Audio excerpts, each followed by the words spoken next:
In the last 10 years, there's been some very interesting developments in evolutionary biology, neurocognitive science, child development research, and many other fields, which is beginning to challenge some of these long-held shibboleths that we've had about human nature and the meaning of the human journey. But there is another frame of reference emerging in the sciences, which is quite interesting. It really challenges these assumptions. And with that, the institutions that we have created based on those assumptions, our educational institutions, our business practices, our governing institutions, etc. Let me take you back to the early 1990s, sleepy little laboratory in Parma, Italy, and scientists had a MRI brain scanning machine on a macaque monkey as the macaque monkey was trying to open up a nut. They wanted to see how the neurons would light up. So the monkey's trying to open up the nut, the neurons light up, and just by serendipity, and this is how science sometimes happens, a human being walked into the laboratory, I don't know if it was by mistake, and he was hungry, he saw the nuts and opened up one of the nuts and tried to crack it open. The macaque monkey was totally shocked because who was this invader in his laboratory? And he didn't move. He just gazed at this human trying to open up the nut, just like he had done a few seconds earlier. And then the scientist looked on the MRI brain scanner. The same exact neurons were lighting up when he observed the human being opening the nut as when the monkey opened the nut. And the scientists had not a clue as to what this was. They thought the MRI machine had broken. They then began to put MRI brain scanning machines on other primates, especially chimpanzees with our big neocortex. Then they went to humans, and what they found over and over again is something called mirror neurons. And that is that we are apparently soft-wired, some of the primates, all humans. We suspect elephants.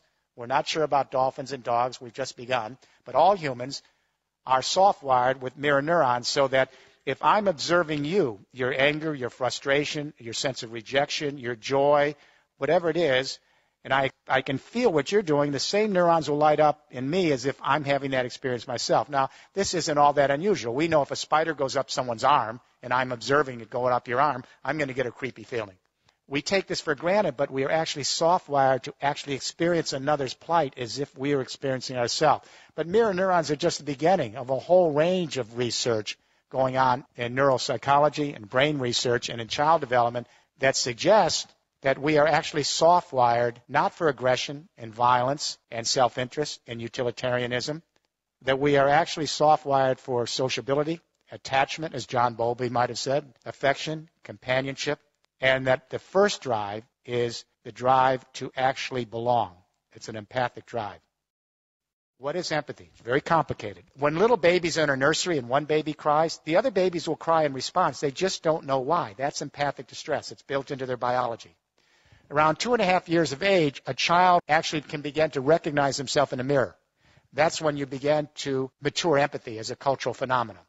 And that is once a toddler can identify themselves, then they know that if they're observing someone else have a feeling, they know that if they feel something, it's because they're feeling it because someone else has it. They're two separate beings. Selfhood goes together with empathic development. Increasing selfhood, increasing empathic development. Around 8 years of age, a child learns about birth and death. They learn where they came from, that they have a one and only life, that life is fragile and vulnerable, and one day they're going to die. That's the beginning of an existential trip. Because when a child learns about birth and death and they have a one and only life, they realize how fragile and vulnerable life is. It's very tough being alive on this planet, whether you're a human being or a fox navigating the forest. So when a child learns that life is vulnerable and fragile and that every moment is precious and that they have their own unique history, it allows the child then to experience another's plight in the same way. That other person or other being, could be another creature, has a one and only life. It's tough to be alive, and the odds are not always good. So if you think about the times that we've empathized with each other or fellow creatures, it's always because we felt their struggle. We have the width of death and empathy and the celebration of life.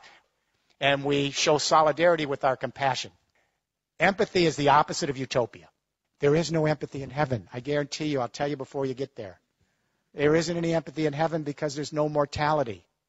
There's no empathy in utopia because there is no suffering. Empathy is grounded in the acknowledgement of death and the celebration of life and rooting for each other to flourish and be. It's based on our frailties and our imperfections. So when we talk about building an empathic civilization, we're not talking about utopia. We're talking about the ability of human beings to show solidarity not only with each other, but our fellow creatures who have a one and only life on this little planet. We are Homo empathicus. So here's the question. We know that consciousness changes in history. The way our brain is wired today is not the way a medieval serf's brain would be wired, and their brain wouldn't be the same as the wiring of a forager hunter 30,000 years ago. So the question I asked at the beginning of this study 6 years ago is, how does consciousness change in history? Because I wanted to imagine the following proposition. Is it possible that we human beings who are soft-wired for empathic distress, is it possible we could actually extend our empathy to the entire human race as an extended family, and to our fellow creatures as part of our evolutionary family, and to the biosphere as our common community? If it's possible to imagine that, then we may be able to save our species and save our planet. And when I say to you tonight, if it's impossible to even imagine that, I don't see how we're going to make it. Empathy is the invisible hand. Empathy is what allows us to stretch our sensibility with another so that we can cohere in larger social units. To empathize is to civilize. To civilize is to empathize. With forager hunter societies, communication only extended to the local tribe and shouting distance. Everyone over in the next mountain was the alien other. So empathy only extended to blood ties. When we went to the great hydraulic agricultural civilization, script allowed us to extend the central nervous system and to annihilate more time and space and bring more people together. And the differentiation of skills and the increasing selfhood not only led to theological consciousness, but empathy now extended to a new fiction. And that is, instead of just associating with one's blood ties, we detribalized and began association based on religious ties. So a new fiction, Jews start to see all other Jews as extended family and empathize with Jews. Christians start to see all other Christians as extended family and empathize with Christians. Muslims, the same. When we get to the 19th century, the Industrial Revolution, and we extend markets now to larger areas and create a fiction called the nation state. And all of a sudden, the Brits start to see others in Britain as extended family. The Germans start to see Germans as extended family. The Americans as Americans. There was no such thing as Germany. There was no such thing as France. These are fictions. But they allow us to extend our family so that we can have loyalties and identities based on the new complex energy communication revolutions we have that annihilate time and space.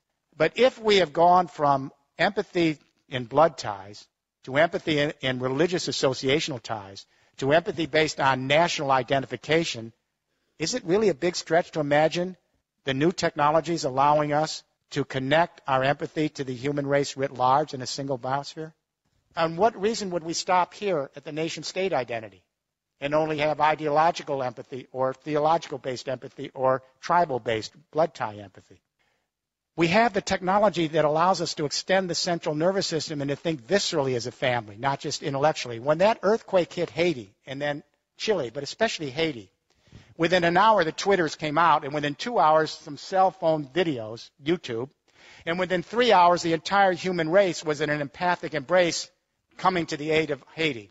If we were, as the Enlightenment philosophers suggested, in materialistic, self-interested, utilitarian, pleasure-seeking, it couldn't account for the response to Haiti. Apparently, 175,000 years ago in the Rift Valley of Africa, there were about 10,000 anatomically modern human beings walking the grasslands, our ancestors. The geneticists located one database woman. It's a database line. Apparently, her genes passed to everyone in this room tonight. The other ladies didn't make it. It gets even more strange. They located a single male. This is a database line for genetics. They call him the Y chromosome Adam. Apparently a fairly potent guy. His genes passed to everyone in this room. So here's the news. 6.8 billion people at various stages of consciousness, theological, ideological, psychological, dramaturgical. We're all fighting with each other with different ideas about the world, and guess what? We all came from two people. The Bible got this one right. We could have come from many, but the point is we have to begin thinking as an extended family. We have to broaden our sense of identity. We don't lose the old identities of nationhood and our religious identities and even our blood ties. But we extend our identity so we can think of the human race as our fellow sojourners and our other creatures here as part of our evolutionary family and the biosphere as our community. We have to rethink the human narrative. If we are truly homo empathicus, then we need to bring out that core nature. Because if it doesn't come out and it's repressed by our parenting, our educational system, our business practice and government, the secondary drives come. The narcissism, the materialism, the violence, the aggression. If we can have a global debate, let it start here from the British Royal Society for the Arts, which apparently you're doing, to begin rethinking human nature, to bring out our empathic sociability so that we can rethink the institutions of society and prepare the groundwork for an empathic civilization.